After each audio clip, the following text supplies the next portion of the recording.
Thank you, Thomas. I will proceed with the presentation. Thank you for the introduction.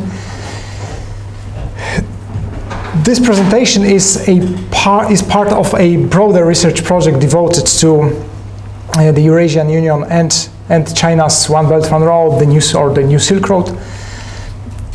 During the presentation, I will focus only on visions of China and Russia, or to be more precise, of China and Russia's ruling elites, how they imagine regionalism, how they see region, and how these visions are reflected in these two projects. So I will not speak of practices or of implementation of the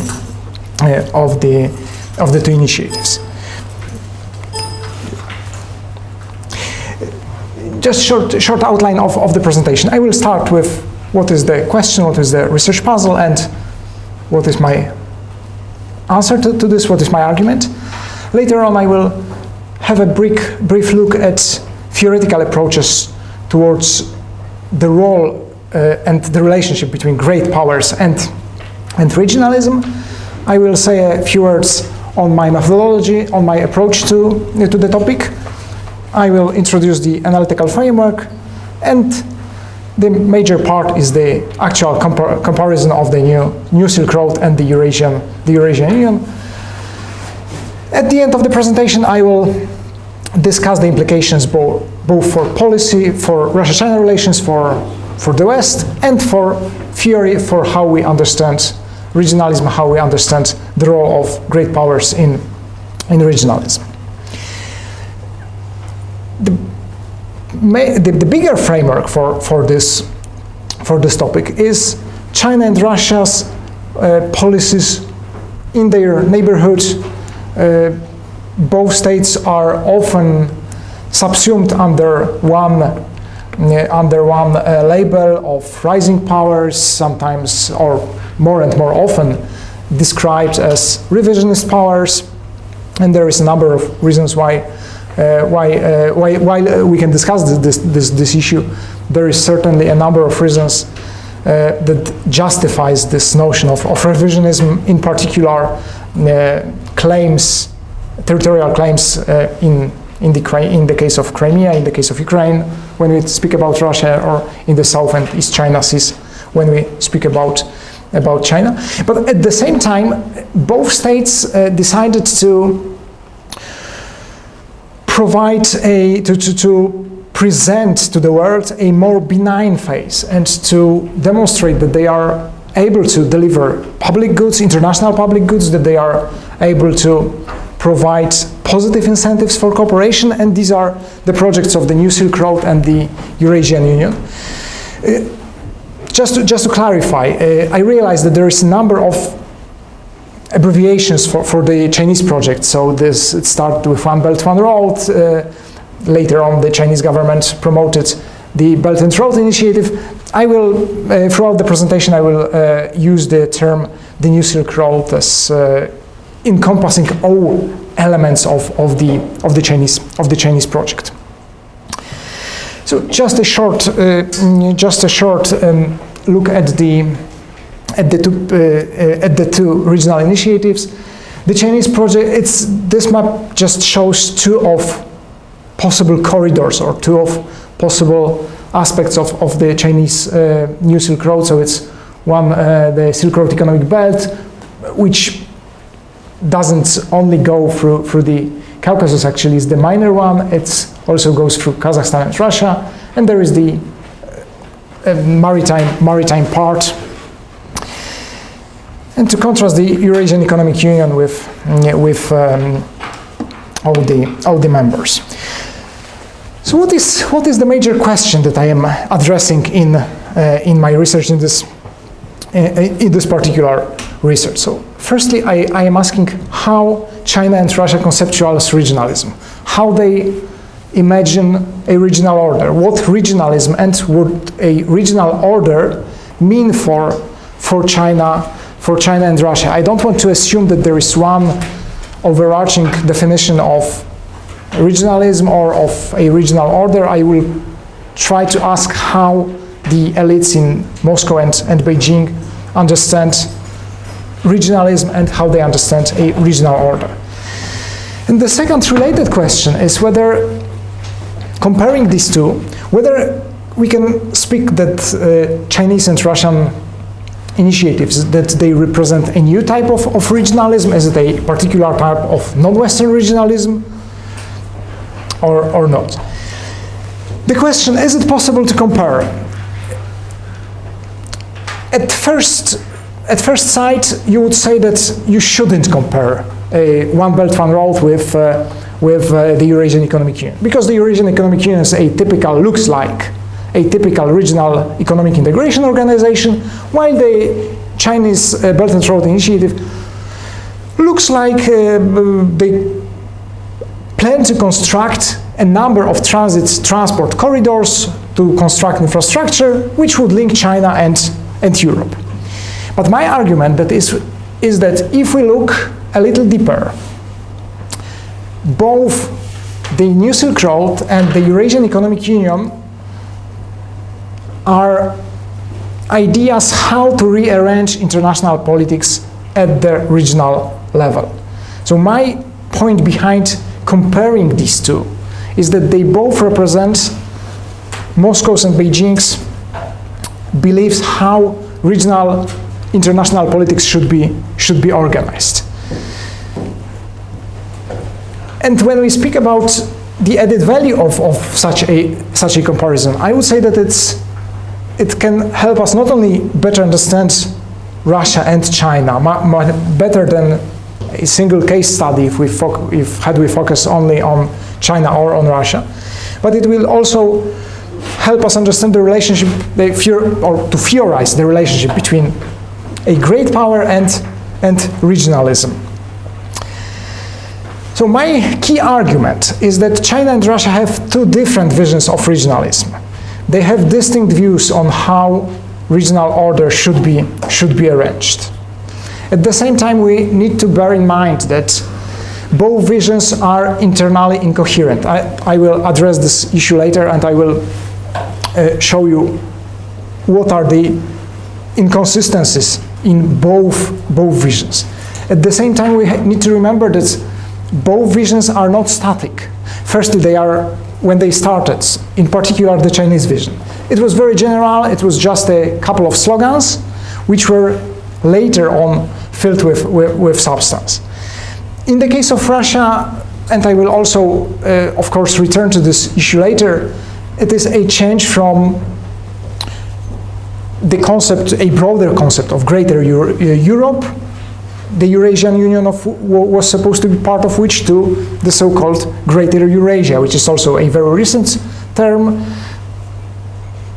but it illustrates that there is this evolution of both visions.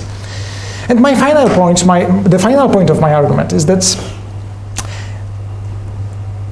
these visions, Chinese and Russian visions, they borrow from the Western understanding of regionalism. They borrow from Western practices of regionalism, of how they borrow from the way the West organized regional cooperation.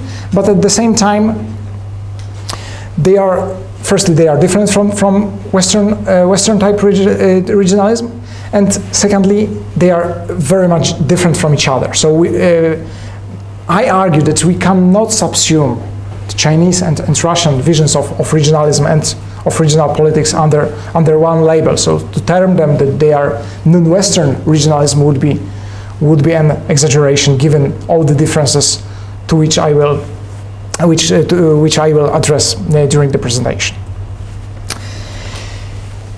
If we speak about key theoretical approaches to the role of great powers in regionalism, so the first popular not only among realists but much broader in the IR scholarship is the power political explanation, which naturalizes regional domination, which claims that actually every powerful state, every great power has a natural tendency to establish regional primacy, that it is a kind of objective fact that whenever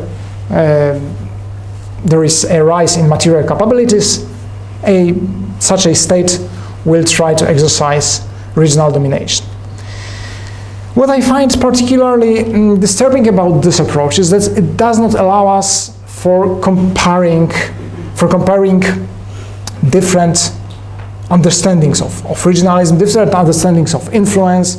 If we speak about, even if we speak about domination, or as is often used about sphere of influence, we should ask what kind of domination, we should ask what kind of influence if we speak about the sphere of influence. And as I will try to illustrate with the Chinese and Russian examples, the understandings of what kind of influence both states would like to exert differ significantly. On the other side of the spectrum are economic-centered theories of regional integration. They prioritize the role of economic benefits, they prioritize the role of economic calculation. And on the one hand, these theories regard great powers as paymasters, so those who are sponsoring, in a way, regional integration, who are suppliers of regional integration. But as some authors indicated, this approach pays too much attention to benign nature of regionalism. So it doesn't see any coercive aspects behind regional projects. And as I will try to show during the presentation, both China and Russia's projects combine benign and coercive factors. The constructivist turn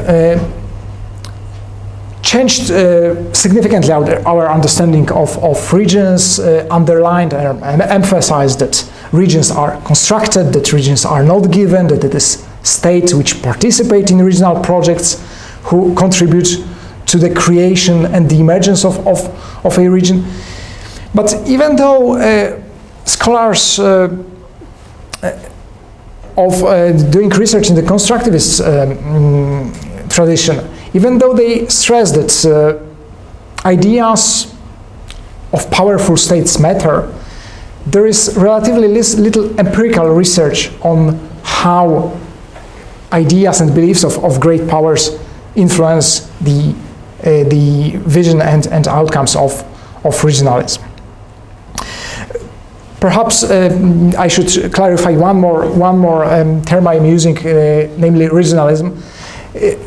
I define regionalism as a top-down, state-organized cooperation between three and more states, so as to distinguish it from regionalization, which is more bottom-up approach and the emergence of regional cooperation, not necessarily led by states, but in this case it's certainly regionalism understood as the ideas and activities of states giving way to regional cooperation. So in my research, I decided to follow the interpretivist approach, and rather, as I mentioned in the beginning, rather than trying to apply any specific scholarly definition of region or regionalism, I am trying to ask how Chinese and Russian elites are framing these issues, how they are in their discourses, how they are defining regionalism and regional integration, regional cooperation, and a regional order. In terms of data which I used for this research, it's mostly these are key policy speeches by leaders and key decision makers in Russia and China, official documents published by the two states, interstate agreements, and what I called a semi-official discourse, so those scholarly and analytical articles which are produced by think tanks or institutions related to the authorities in the Kremlin and in Beijing. In order to analyze this, to compare and analyze these two visions in a systematic way, I propose to look at five major elements of both visions. So firstly, to start with the underpinning ideas. What ideas on regional politics, what ideas on what region is, both elites have. Secondly, what are the inspirations behind and what are the aims that they attempt to achieve with these two projects. Third point concerns legitimization. Legitimization both towards potential and actual participants of the project, so to those who China and Russia would like to see on board of their initiatives, but at the same time, I am asking how China and Russia are justifying their projects to a broader world, to convince, for example, the West or other states that their projects should at least be acknowledged as bringing positive results. Fourthly, I'm looking at norms. What norms China and Russia would like to see as governing relations between participants of these two projects. If we speak about multilateral cooperation, if we speak about regional projects, we need to assume that it will not be a unilateral process, but it will. But we ask about what norms are should govern these relations. And finally, I am asking about the logic of regionalism, whether at all we can speak of the logic of particular regional projects, and what is this logic like. Just to have a brief look at both initiatives, with which I'm sure all of you are familiar, just to sum up. So on the one hand, the Chinese project is the collection of, or the network of economic corridors. So it's these two most recognizable are the Silk Road economic belt, so the one going through Central Asia, Kazakhstan, Russia, or through the South Caucasus, Iran. The second is the 21st century maritime road, mostly centered on Southeast Asia, but also ending up in Europe. But we should also remember about the China-Pakistan economic corridor, which receives a lot of funding, but it's also the Bangladesh, China, India, Myanmar corridor. And finally, also there is talk about the kind of northern part of the new Silk Road. So it's China, Mongolia, Russia corridor, or this cooperation in this triangle. And at the same time, there are two financial institutions, so the Asian Infrastructure Investment Bank, which is not specifically the part of the new Silk Road, but as it has already been declared that the bank will finance the undertakings within the new Silk Road framework. I think we should take it into consideration as well. And there is the Silk Road Fund, which is specifically targeting the new Silk Road. If we look at the Eurasian Economic Union, the typical integrational structure, so starting with the customs union, which still has serious difficulties in functioning, but followed by the common economic space and the Eurasian Economic Union.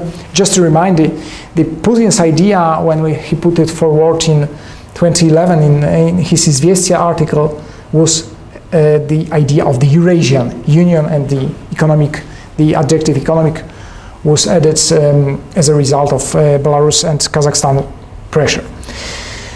But at the same time, when we speak about the Eurasian Union, I I think we should not restrict ourselves only to the Eurasian Economic Union, but also look broader at this concept and remember, firstly, about the greater Europe, of which the Eurasian Economic Union was supposed to be an element, and later the greater Eurasia, which officially was declared by Putin in late 2016.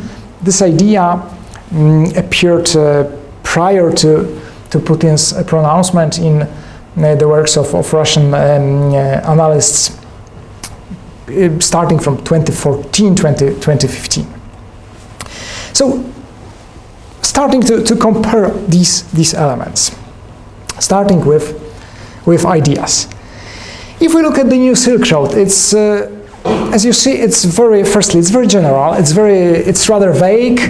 It's not geographically related. So Chinese leaders speak about the community of shared destiny, common destiny, shared interests. They speak of win-win cooperation, which is to suggest that all participants are to gain from cooperation. But at the same time, and this part is often referred to by the Chinese leaders who speak about that China doesn't want its own backyard, it wants to provide a garden for all, and similar poetic phrases. But at the same time, so these ideas of providing certain public goods for a broader community, which is not precisely defined, are balanced by the notion of the China dream. Xi Jinping spoke of Belt and Road as two wings of the Chinese eagle, and once the Chinese eagle gets these wings, it will fly further and further. So there are two ideas. One very China-centered, the other very broad and appealing to a broader audience. If we look at the Eurasian Union, what is most striking is this embeddedness in post-Sovietness. So it's about post-Soviet past, it's about post-Soviet space. So it is in a way, this is very defined region. So the region, at least when we start talking about the Eurasian Economic Union, the Eurasian Union, it's post-Soviet space. But at the same time, we hear about universal principles of integration. This phrase is used both in the declarations made by Russian leaders. And finally, there are two concepts of Greater Europe replaced by the concept of Greater Eurasia, which suggests that it is much more than just post-Soviet space, that Russia would like this to broaden its understanding of, or the Russian elites would like to broaden the understanding of the region to connect at least, or to embrace more than just the post-Soviet space. If we look at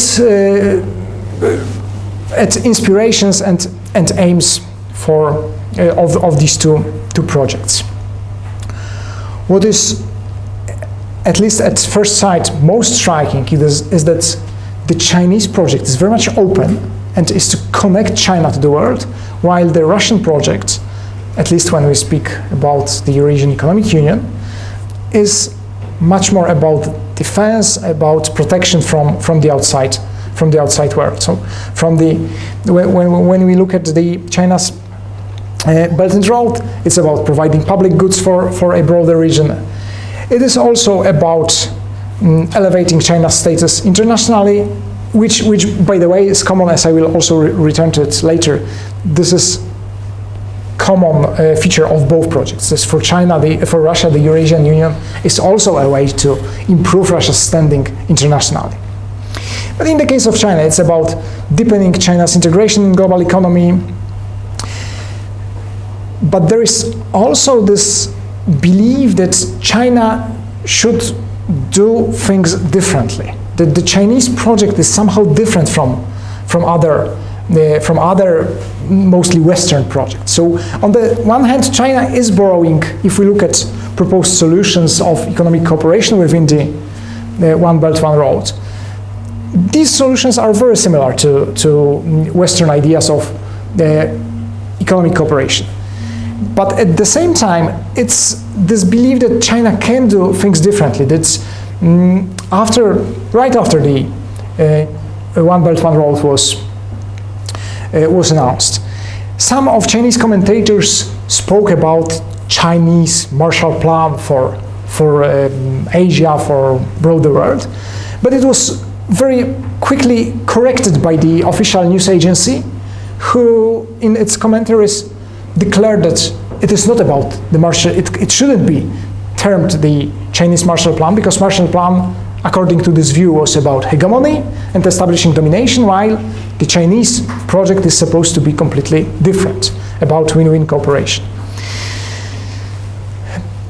When we look at the Eurasian Union, on the one hand, as I said, it's about defense from the external world, but at the same time, it's about connecting.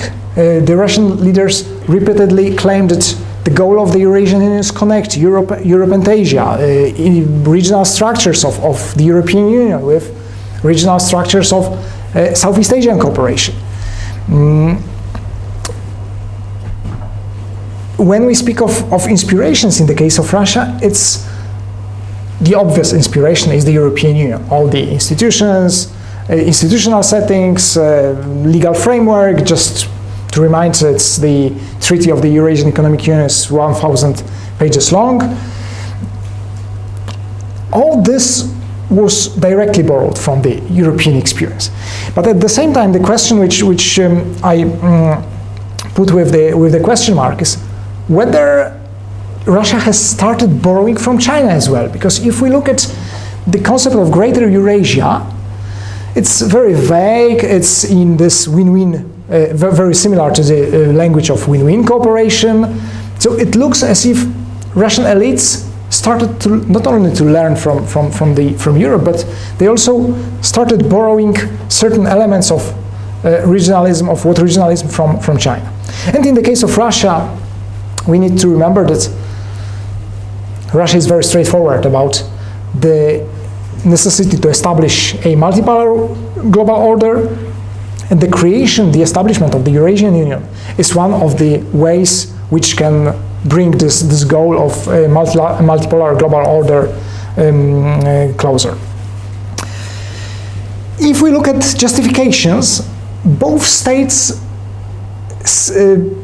justify and try to legitimize their projects very similar to each other. So they both, when they address participants or actual participants or potential participants, they emphasize that the regional initiative would bring economic benefits, that it will bring political benefits. In the case of China, there are these references to the Silk Road spirit, which is supposed to reflect which was supposed to reflect the cooperation between different cultures, different civilizations. Russia used to speak about the long-term alignment of the Eurasian Union, Eurasian Economic Union, with long-term interests of its participants, underlining, at least prior to 2014, that the choice of the Eurasian Economic Union doesn't mean a choice against the European Union, that it's rather the other way around, that participation in the Eurasian Union was to facilitate cooperation with the European Union. When addressing a broader world, China and Russia claim that their initiatives contribute to global economic development, that it is a way to revitalize global economy. China, much more than Russia, underlines that its initiative is also contributing to global peace and development.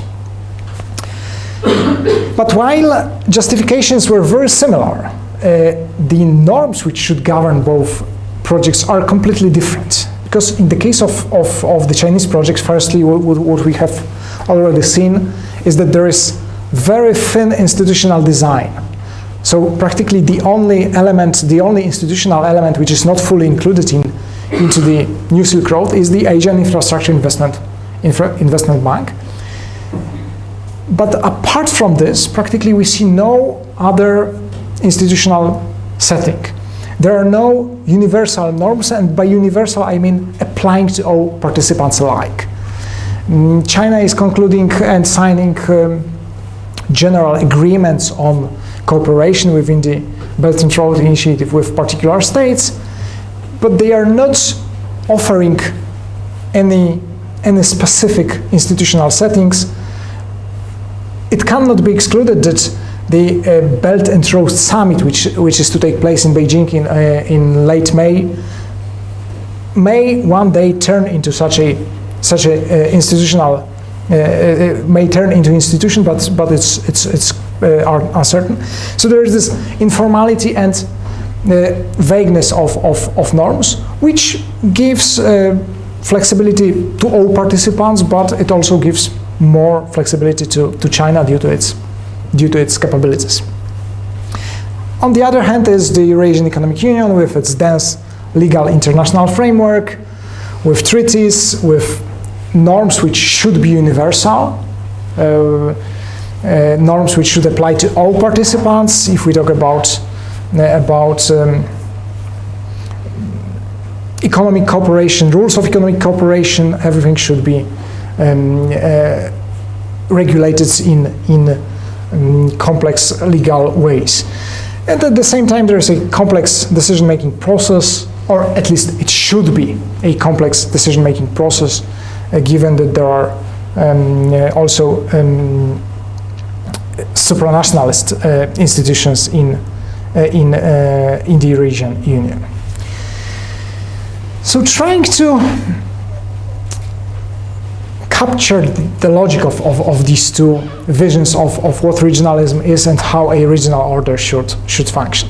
For me, the most striking feature of the Chinese project is that it is driven by the functional understanding of regionalism. So there are no clear borders or geographic or spatial borders of the Chinese project. It can go as far as there are participants who are willing to join.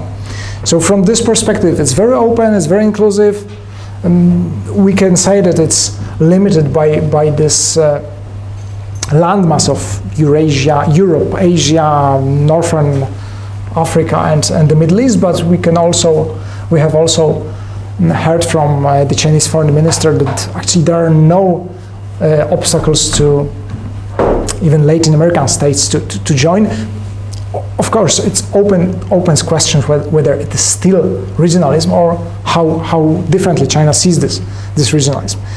At the same time, there is this unclear decision-making process, which in fact makes it a unilateral decision-making process, because it is very much on how China sees things that the process can develop.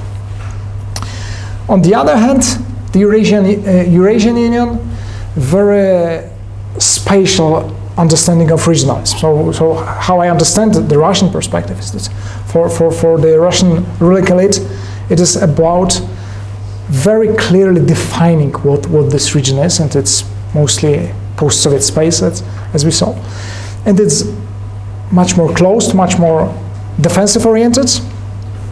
At the same time, it should, at least on paper, encompass a multilateral decision-making process. If we look at internal contradictions, both projects are full of contradictions. Starting with the New Silk Road, I said a lot about the lack of borders or of the vagueness of the project, but when we take a second look, we see that there is a clear focus on Asia. Investments are supposed to go to Asia, not particularly to Europe, to Eastern Europe, or to the Balkans.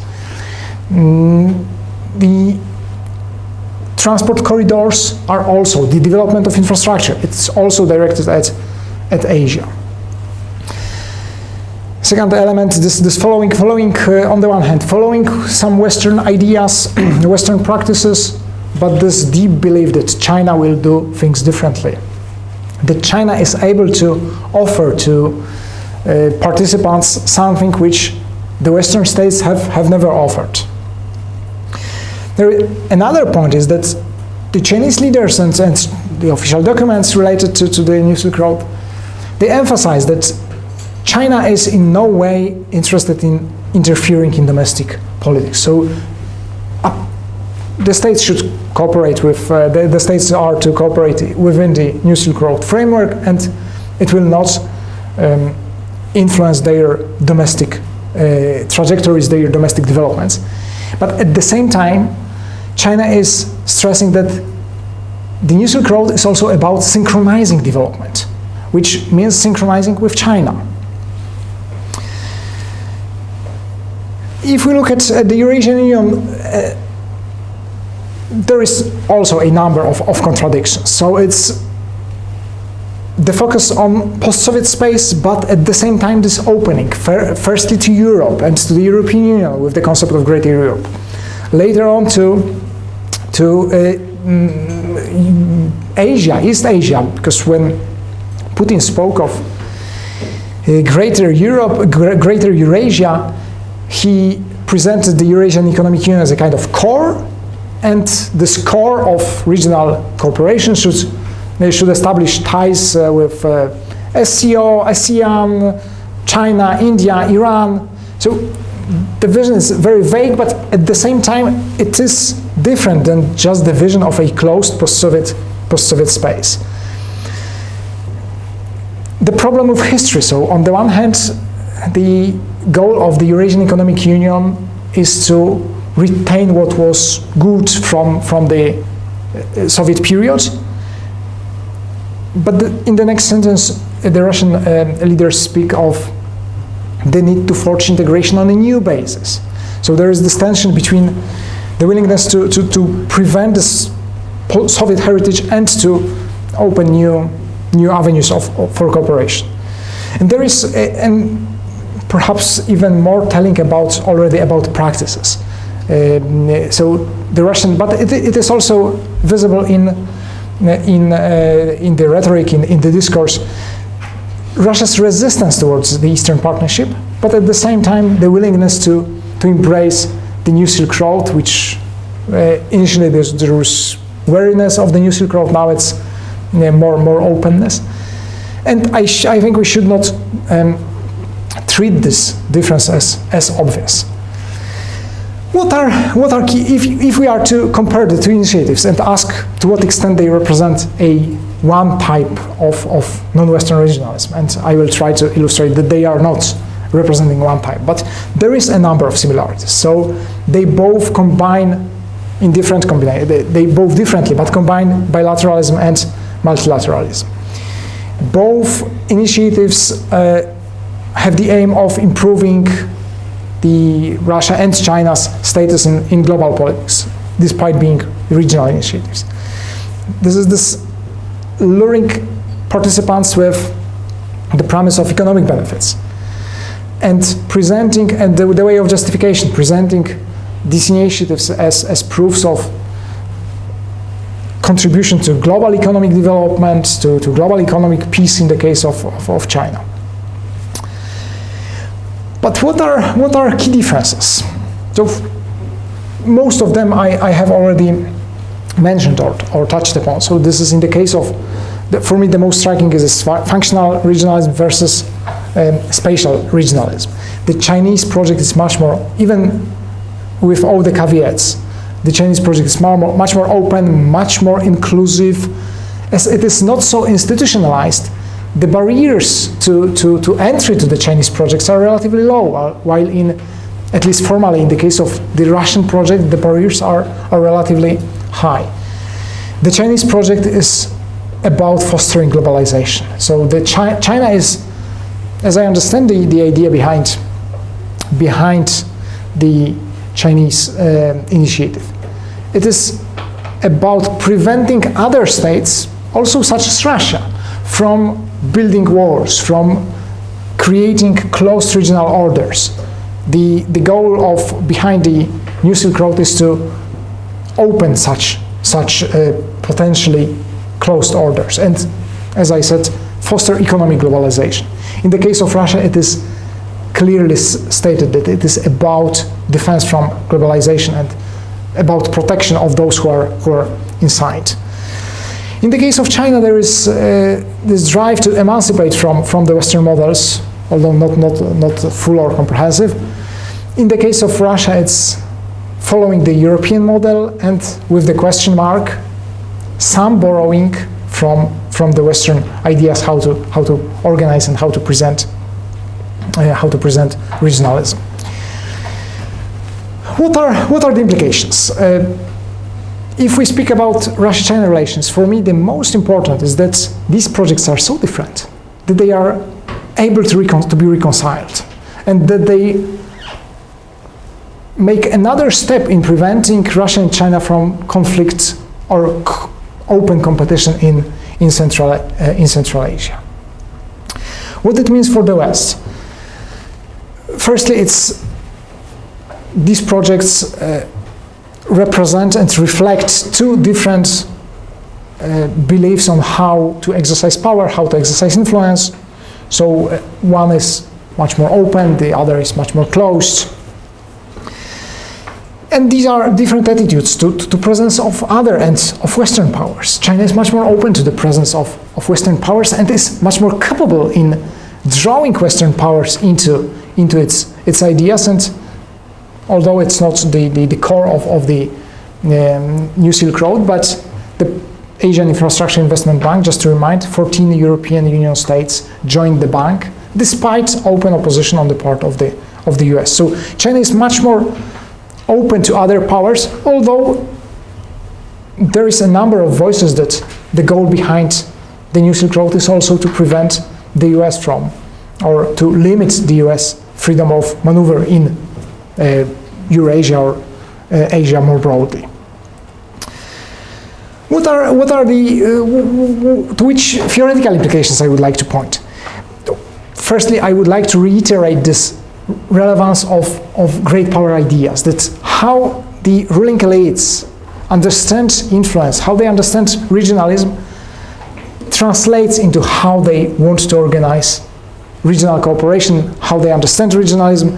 I would be wary of applying just one understanding of regionalism or of domination or of sphere of influence. Certainly, the comparison illustrates that there is variety of regional designs, that there is no one particular model which should be followed. This is also the open question of how ideas travel, to what extent the Chinese project has been influenced by the Western ideas, but also how the Russian project was influenced by European and Chinese ideas. As I said in the beginning, it is a part of a broader project. So the further step I would like to take in this research is to ask about practices. If the visions are so different, will the practices also be different? Or on the contrary, will it turn out that visions are very different but practices will be relatively similar?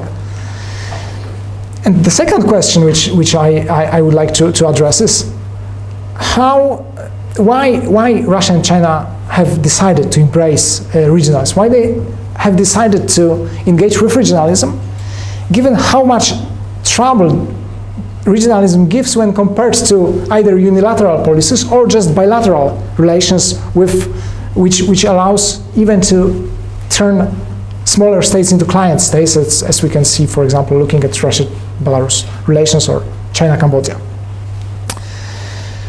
So at this point, I would like to thank you for your attention, and I'm looking forward to questions and answers.